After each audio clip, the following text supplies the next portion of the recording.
जनता पार्टीचा सुरेश भाऊ तुम आगे बढ़ो, हम तुम्हारे साथ हैं। भारतीय जनता पार्टीचा ओके। आज परभणी जिल्हाधिकारी साहेबांची भेट घेऊन प्रामुख्याने दोन विषय महत्त्वाचे आहेत। परभणी जिल्ह्यातील 9 पंचायत समितीमध्ये जे BDO आहेत, सर्वसामान्य जनतेसाठी देशाचे पंतप्रधान नरेंद्र मोदी साहेब असतील, महाराष्ट्राचे कर्तव्यदक्ष मुख्यमंत्री देवेंद्र फडणवीस साहेब असतील, सर्वसामान्य जनतेला न्याय मिळण्यासाठी विविध योजना सर्वसामान्य जनतेसाठी सुरू केलेल्या आहेत। पण परभणी जिल्ह्यातील अनेक BDO पैसे घेतल्याशिवाय कुठलंही काम करीत नाहीत, सर्वसामान्य जनतेची लूट करीत आहेत। ही लूट तात्काळ थांबली पाहिजे। जिल्हाधिकारी महोदयांची भेट घेऊन त्यांना निवेदन दिलं आहे, असे काही जे BDO आहेत जे पैसे घेतल्याशिवाय विहिरीचं काम करीत नाहीत, घरकुलाचं काम करीत नाहीत, अशा BDOवर तात्काळ कारवाई करावी।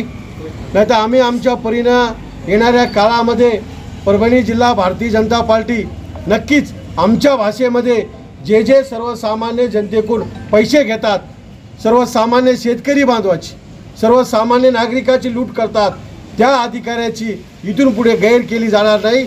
आम्ही नक्कीच त्यांना धडा शिकवल्याशिवाय राहणार नाहीत। सर्वसामान्य जनतेचे कामं बिगर पैशाचे झाले पाहिजे। देशाचे पंतप्रधान नरेंद्र मोदी साहेब चौकीदार म्हणून देशाचं काम करतात, देशाचा सेवक म्हणून काम करतात।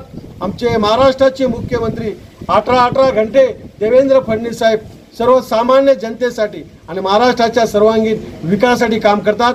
परभणी जिल्ह्याच्या पालकमंत्रीसुद्धा मेघनादिदी बोर्डीकर साकोरेसुद्धा सर्वसामान्य जनतेसाठी काम करतात। पण काही अधिकारी चांगले आहेत, पण काही अधिकारी पैसे घेतल्याशिवाय काम करीन झालेत। त्यांना येणाऱ्या काळामध्ये नक्कीच भारतीय जनता पार्टी धडा शिकल्याशिवाय राहणार नाही। सत्ता आमची आहे हे आम्हाला मान्य आहे।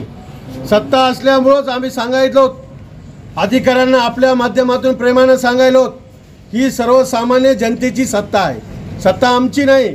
सत्ता ही सर्वसामान्य नागरिकांची आहे, शेतकऱ्यांची आहे। भारतीय जनता पार्टी ही सर्वसामान्य जनतेसाठी काम करणारा पक्ष आहे। येणाऱ्या काळामध्ये जो कोणी अधिकारी पैसे घेईन आढळला त्याला भारतीय जनता पार्टी धडा शिकल्याशिवाय राहणार नाही।